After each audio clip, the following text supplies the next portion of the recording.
Salve, família gremista, como é que nós estamos? Seguinte, pessoal, 2 pontos para ser tratados aqui com vocês.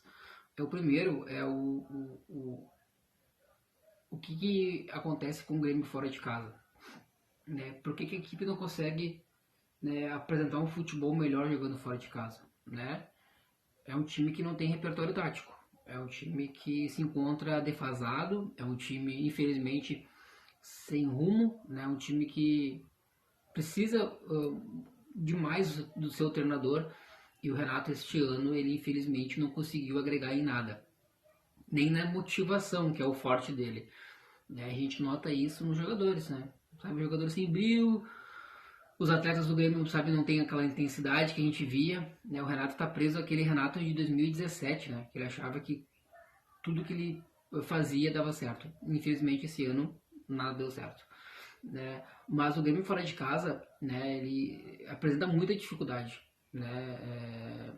São apenas 3 vitórias do Grêmio em 16 jogos jogando fora dos seus domínios, né? O Grêmio tem a 16ª pior campanha dos times da Série A, né? O Grêmio só venceu o Atlético Paranaense, né, o Cuiabá na 22ª e o Criciúma na 24ª rodada. De lá para cá o Grêmio não conseguiu se organizar, se reestruturar fora de casa, né? E pensar que a gente tem Palmeiras, Cruzeiro e Vitória, são 3 jogos dificílimos jogando fora de casa, né? Então precisa melhorar ainda mais. Apesar do empate não ter sido um mau resultado, né, tendo em vista o adversário, as condições, né, não melhorou com relação à tabela, mas melhorou porque o Grêmio consegue um ponto importante jogando fora de casa.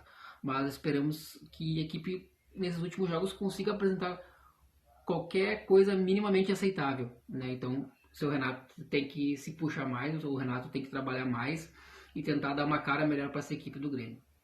E seguinte, o segundo tópico, as falas do Renato após o jogo contra o Fluminense, né? O Grêmio é um time que oscila muito, né? Um time que a gente não pode só pegar o aspecto financeiro, como ele vem dizendo, né? Então precisa de mais, precisa muito mais, né? Precisa de um trabalho muito mais forte do treinador, obviamente com o auxílio dos jogadores, né? O futebol é 50% do treinador e 50% dos jogadores, e assim dentro de campo eles conseguem pelo menos dar conta do recado, né? E ele disse que se vocês querem futebol bonito, peçam para o presidente fazer com que o Grêmio tenha, né? Ele dizendo que pergunta para o presidente montar uma equipe com 500 milhões de reais a 1 bilhão, que aí o Grêmio vai jogar um futebol bonito, como se fosse obrigação tu ter um time top para o time jogar bola. Não consegue fazer muito com pouco. Não, ele quer muito para conseguir fazer com que o time jogue. Tendo em vista que ele já foi treinador do Flamengo, com um time de 200, 300 milhões de reais, e mesmo assim ele não conseguiu ganhar nada. Então, o fato de tu ter dinheiro, bons jogadores, não te impede de fazer um mau trabalho. Tu pode fazer muito com pouco, assim como foi em 2017. Ele pegou aquela estrutura do Roger, montou um pouco, ajustou características, né? E o time do Grêmio não era um time, né, milionário, não era um time galáctico, era um time bem montado, bem ajustado e organizado. Isso tu ganha jogos, né? Com organização, né? Tu monta um coletivo para que as individualidades apareçam. O Grêmio é só individualidades, não tem coletivo.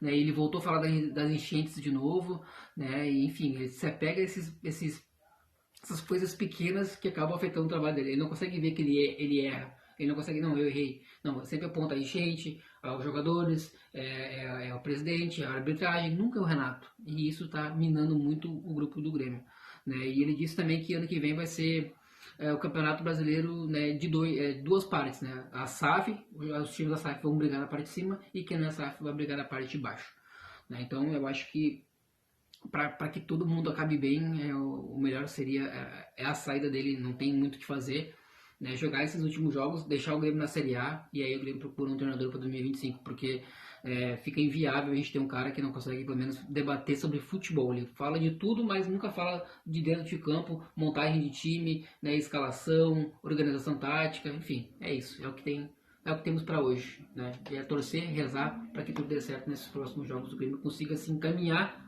para permanecer na Série A. Parabéns. Para um time desse tamanho, se contratar e permanecer na Série A é algo surreal. Tamo junto, um beijão, um excelente final de semana e o Grêmio sempre até a final. Se cuidem.